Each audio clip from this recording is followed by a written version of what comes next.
Olá, turma. Vamos estudar agora o gráfico da função afim. Nós vamos mostrar aqui nesse vídeo que toda função afim tem como representação gráfica uma reta não vertical. Por outro lado, toda reta não vertical pode ser escrito, como uma função afim aí naquela lei de formação da função afim. Ok? Então, começando aqui, qual que vai ser a ideia da demonstração aqui? Como é que nós vamos analisar isso aqui? Em primeiro lugar, eu vou pegar A e B, dois pontos conhecidos da minha função afim. Então, que eu sei que estão pertencem à representação gráfica da minha função afim. E vou pegar o ponto P, um ponto genérico. Tá? Bom, aqui eu teria três casos para analisar e para demonstrar. O P, o A entre P e B, o P entre B e A e o B entre P e A. Mas a forma de fazer dos três casos, as formas são parecidas, então vou fazer um caso só. Os outros dois casos serão análogos, tá? Vou pegar o ponto P aqui só para ficar mais fácil de visualizar o desenhozinho aqui. Então aqui, qual que é a ideia da demonstração? Eu quero mostrar para vocês, a princípio eu não sei se esses três pontos são colineares ou não. Se eles forem colineares, matou nossa demonstração. Aí eu concluo, como P é o ponto genérico, ele pode estar em qualquer lugar aqui, eu vou ter bem definida a minha reta aí passando por B e A, tá bom? Representando a função afim, aqui no caso. Então, vou começar o seguinte, para eu provar que esses pontos são colineares, eu tenho que provar que alfa é igual a beta, tá bom? Por que isso? Se esses três, aí eu estou partindo se os três pontos forem colineares, então aqui eu tenho uma reta bem definida. Então, esse ângulo aqui, que é a união desses três aqui, a soma desses três, na verdade, beta mais 90 mais o gama aqui, a soma desses três ângulos tem que estar 180, certo? Então, vamos lá. Partindo disso aí, se isso aqui for uma reta, o que tem que acontecer? Qual que é a relação entre os ângulos aqui? Eu tenho que alfa e esse gama, eles são complementares, então a soma deles dá 90 graus. Por outro lado, beta e esse gama aqui que eu chamei de gama 1, que a princípio eu não sei se são os mesmos, por isso que eu coloquei essa interrogação aqui, beta mais gama 1 também vale 90 graus. Tudo bem? Então, gama é o que falta para alfa, né? É o tanto que eu tenho que somar alfa para chegar a 90 e gama 1 tanto que eu tenho que somar a beta para chegar a 90. Agora, se eu olhar só para esse ângulo aqui de 180 graus, eu tenho de 90 graus aqui no meio, então eu concluo que beta e o gama aqui embaixo são complementares. Então, daí, eu concluo que esse gama aqui, gama 1, é igual a gama. Então, gama 1 é igual a gama. Isso aqui é o rascunho que eu comecei. Isso aqui a gente ignora por enquanto. Por enquanto, a gente ignora, tá? Então, daqui eu concluo o seguinte, se esses três pontos forem colineares, gama 1 é igual a gama. Mas se gama 1 é igual a gama, o alfa vai ter que ser igual a beta. Então, para eu ter uma reta aqui passando pelos três pontos, eu tenho que concluir que alfa é igual a beta. E agora nós vamos concluir isso, né? Então, para mostrar que alfa é igual a beta, vamos pegar a tangente do meu ângulo alfa, né? O que é a tangente de beta? Eu escrevi aqui. Vamos começar aqui com a tangente de alfa, para ir na ordem do que eu escrevi. Tangente de alfa é este tamanhozinho aqui, ó. y2 menos y1. Cateto oposto sobre cateto adjacente. Então, y2 menos y1 está aqui. Por outro lado, o que é o cateto adjacente? É esse tamanhozinho aqui, ó, que é o x2 menos x1. Então, eu tenho aqui embaixo definida a minha tangente de alfa, y2 menos y1 sobre x2 menos x1. Vou fazer a mesma coisa para a tangente de beta. Eu vou ter, descendo aqui para enxergar bem, cateto oposto, a beta, esse tamanho aqui, esse tamanhozinho aqui, ó, até do y2 até y, então fica y menos y2, dividido pelo cateto adjacente, que é x menos x2. Isso aqui é a relação, né, tangente, né, minha razão aí, que é cateto oposto sobre cateto adjacente, que vem da trigonometria, para nos ajudar aqui, né. Alguns têm uma breve introdução a isso aí, no ensino fundamental, a maioria não. Então, eu tenho essas duas relações bem definidas já lá nos meus dois triângulos retângulos. Eu só posso usar essas relações a princípio no triângulo retângulo. Só que aí, como os pontos A e B pertencem à minha função, então tem que o y2 é quem? É a imagem de x2 na função afim. E a função afim é ax mais b. No lugar do x eu boto x2, que é a abscissa, né, que está associada a essa ordenada, né? É o elemento do domínio que está associado à imagem y2. E no lugar do y1 eu faço a mesma coisa, só que eu coloco o x1. Então, aqui, ó, na tangente de beta, eu vou fazer a mesma coisa. Quem que é o y? Como P é um ponto genérico, mas que pertence à minha função afim, ao gráfico da minha função afim, o y é a imagem de x genérica, por isso está y e x aqui. O y2, mesma ideia, anterior, eu substituo. Então, eu vou substituir todos os y aqui pela nossa lei de formação associada aos respectivos elementos do domínio. Então, aqui eu vou pegar minha tangente alfa definida aqui, onde tem y2, y1, vou substituir. Então, aqui eu chego aqui, ó. Isso aqui é a substituição. Então, lembrando, isso aqui é quem? y2. Isso aqui é quem? y1. Aqui, na verdade, eu já multipliquei por menos 1, tá? Por causa do menos aqui da relação. Aqui, se a gente reparar, o mais b vai ser cancelado pelo menos b. Mais b menos b é zero. Vai sobrar o que para mim? Ax2 menos ax1. Então, o a é um fator comum, as duas parcelas. Vou colocá-lo em evidência. Vai ficar dentro do parênteses para mim x2 menos x1, que é exatamente o denominador da fração. x2 dividido por x2 menos x1, dividido por x2 menos x1, vai dar 1. A vezes 1, nós vamos chegar aqui, ó, que a tangente de alfa é igual a A. Vamos fazer o mesmo caminho para a tangente de beta. Vamos substituir, então aqui, na verdade, seria o y que eu substituí, e aqui seria o menos y2, tá? Mais b vai anular o menos b, vai sobrar ax menos ax2, de novo coloco o a em evidência, aí dentro do parênteses vai ficar x menos x2, que é o mesmo valor no denominador.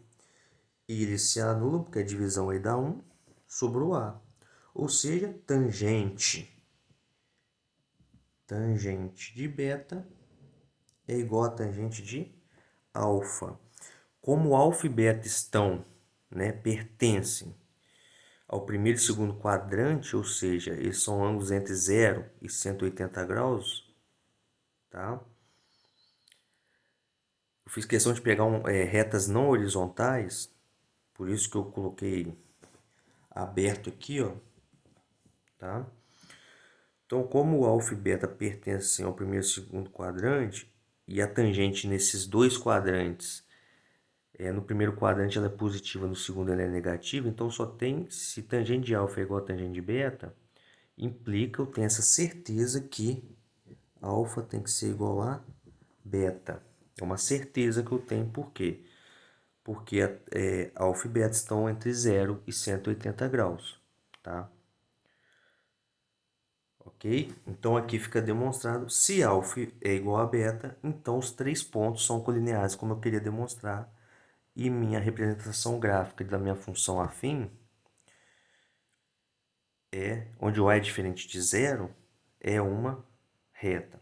Outra coisa, nessas divisões que eu fiz aqui, o que acontece? Eu tenho certeza que para imagens diferentes, o meu x1 e x2 também são diferentes, tá? Na verdade, o que manda aqui? Como a minha reta é não vertical, eu não posso ter, para imagens diferentes, x, y2 e y1, eu não posso ter o mesmo x associado. Então não tem como x2 ser igual a x1. Se eu tiver x2 igual a x1, imagens diferentes, eu estaria lidando com uma reta ou com pontos pertencentes a uma reta vertical.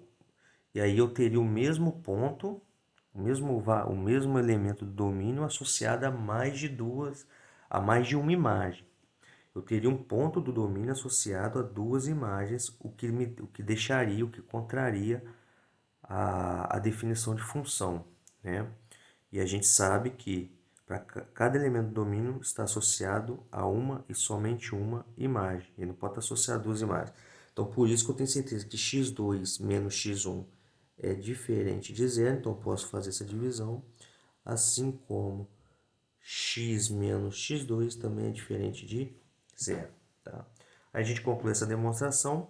E agora nós vamos para outra, para a segunda parte da minha demonstração. Eu escrevi um textinho aqui. Uma reta não vertical representa uma função afim. Então agora eu vou fazer o contrário. Eu vou partir, né, a minha hipótese vai ser, vou pegar uma reta não vertical e vou mostrar que ela pode ser escrita com aquela mesma forma da lei de formação da função afim, né? Eu vou usar as mesmas figuras acima, só que agora eu já vou partir da hipótese do pressuposto que A, B e P são colineares, tá? E se eles são colineares, pelo estudo lá de retas paralelas cortadas por transversais, eu já tenho certeza que alfa é igual a beta, ok? Então, vou passar aqui. Opa! Então, vamos aqui só para fazer um estudinho aqui na figura. Se alfa é igual a beta, porque eu tenho duas paralelas aqui e uma transversal, esses ângulos são correspondentes, então alfa é igual a beta. No estudo lá, no ensino fundamental, de paralelas cortadas por uma transversal, né? Então, olha só, ambos os triângulos, tanto esse triângulo quanto esse, os dois triângulos que aparecem aqui na figura, estão destacados por mim aqui na figura, eles têm um ângulo de 90 graus. E se alfa é igual a beta, eles têm mais um ângulo, né, mais um par de ângulos aí cada um, né, associando aí os pares de ângulos, eu tenho alfa igual a beta, então eu tenho dois ângulos de um triângulo com medidas iguais a dois ângulos de outro triângulo. Então, pelo caso ângulo-ângulo, eu tenho estabelecido a semelhança entre os dois triângulos. Então, aqui está bem estabelecida a semelhança entre os dois triângulos. Daí, nós vamos vir para as continhas aqui. Então, se eu pegar o cateto oposto de um triângulo dividido pelo cateto oposto do outro, vai ter que ser igual ao cateto adjacente do primeiro que eu peguei aqui, dividido pelo cateto adjacente do segundo que eu peguei aqui. Tem que manter a ordem, tá? Tem que estabelecer. Porque se eu sem querer trocar a ordem aqui de um e não fizer na mesma ordem do outro, vai dar errado, tá bom? Então tem que respeitar a ordem. Comecei de um triângulo dividido por outro, então vou ter que pegar todos os lados do primeiro dividido por todos os lados do segundo. Então, isso aqui estabelece a minha proporção, né, entre os lados dos dois triângulos. Aí aqui agora, o que a gente faz? x2 menos x1, ele é divisor aqui, então ele passa para cá multiplicando. O y2 menos y1 é divisor aqui, passa para cá multiplicando. Sempre com uma operação inversa para não se perder. Agora aqui vai ser continha, né? Eu vou aplicar a distributiva tudo aqui. Não precisava, eu poderia deixar a distributiva do y aqui, eu podia deixar indicado, não precisava aplicá-la. Mas eu apliquei para facilitar o entendimento, tá? Depois a gente vai dar um passinho para trás aí. Então aqui, aplicando distributivo, ó, y vx2, y vx1, aí mais com menos, menos y2 vezes x2, menos com menos dá mais, x1 vezes y2. Vou fazer a mesma coisa do lado de cá, tá? Então, apliquei distributiva e cheguei aqui. Nota que esse termo é exatamente igual a esse termo. Então, na hora que vocês... Esse aqui, por exemplo, que está subtraindo, passar para cá somando, um vai anular o outro. Então, eu já anulei aqui de uma vez. Tá bom? Agora, vamos lá. Nota que aqui, do lado esquerdo aqui da minha equação, eu tenho duas parcelas com y. Então, eu vou colocar o y é fator comum nas duas parcelas. Eu vou colocar o y em evidência. Vai ficar dentro do parênteses o quê? x2 menos x1. Então, vou deixar aqui guardado. Esse cara aqui eu vou apenas repetir. Mais x1 vezes y2. Agora eu vou fazer do lado de cá, mesma coisa, só que com x. Ó. Eu tenho duas parcelas com x, então eu vou colocar aqui o x em evidência. Vai ficar aqui para mim y2 menos y1. E o que sobrou aqui para mim? Esse termo que eu vou repetir. A minha ideia é escrever na forma da função afim. Então, esse meu elemento y, que seria minhas imagens, uma representação das minhas imagens, eu tenho que escrever numa forma assim, ó, onde há um número real, fixo, e b também. Então, vamos tentar chegar em algo assim. Essa parcela aqui, x1 mais y2, ela está somando a parcela que tem y, então eu vou passar ela para o outro lado. O inverso de somar é subtrair, então ela veio para cá subtraindo, tá bom? Então, parcela para o lado esquerdo subtraindo. Nota que o resto eu repeti, tá? Aqui é menos, tá, galera? Agora, esse parênteses que está multiplicando o y, o inverso de multiplicar é dividir. Então, ele vai passar para o lado direito, dividindo todas as parcelas. Aí eu separei para ficar bem definido aqui, quem que é A e quem que é B. Então, nota o seguinte. y2 menos y1, que está aqui multiplicando x, eu só troquei a ordem, eu posso fazer isso porque nos números reais o produto é comutativo. Então, eu só passei esse cara aqui dividindo essa parcela e cheguei aqui, ó. Peguei esse cara e passei dividindo esse termo aqui, essas duas parcelas, coloquei elas como uma coisa só. Agora, nota o seguinte. Então, de novo, x2 menos x1, passei dividindo todo esse lado direito e cheguei aqui, né? Dividiu essa parcela e dividiu essas duas parcelas que eu deixei junto aqui numa fração só, tá? Não tem problema. O x eu troquei de lugar aqui antes que alguém estranhe. Produto nos números reais é comutativo, tá? Então, olha só, y2 e y1 são valores conhecidos, assim como x2 e x1. Por que eles são valores conhecidos? Porque o A e o B ali, lá no meu desenho, eu assumo eles como pontos conhecidos da reta. Tá? O meu x, que é, no caso da função afim, o meu x que é a variável, é o ponto que está variando ali, né? É o ponto genérico, que representa qualquer ponto da reta ou da função afim, ok? Então, o x e o y são as coordenadas do meu ponto genérico. Eles, eu não tenho garantia de nada, não sei o que são, tá? Sei que são números reais, mas eu não sei, para cada momento eu posso ter um valor diferente para eles, né? Para cada x aqui eu vou ter um y aqui, e vice-versa. Mas y2 menos y1 são valores conhecidos, assim como x2 menos x1. Então, isso aqui é uma expressão numérica em que nós sabemos o valor disso. Quando a gente for dados os valores numéricos, né, a gente vai conseguir determinar um número. Assim como todos esses valores aqui, ó. x2 é conhecido, y é conhecido, então o produto também é conhecido. Então aqui eu tenho bem definido o meu coeficiente linear b. Porque todos esses valores são conhecidos. Então isso aqui para mim vira uma expressão numérica. Resolvendo essa expressão numérica, eu acho b. Então nota que aqui eu cheguei na forma ax mais b. Tá? O a e b são números reais, a princípio conhecidos. Tá? Porque todos esses valores aqui são conhecidos e esse também. x2 menos x1. Se eu pegar uma reta não vertical, significa o quê? Que x2 é diferente de x1. Então, essas duas divisões aqui existem.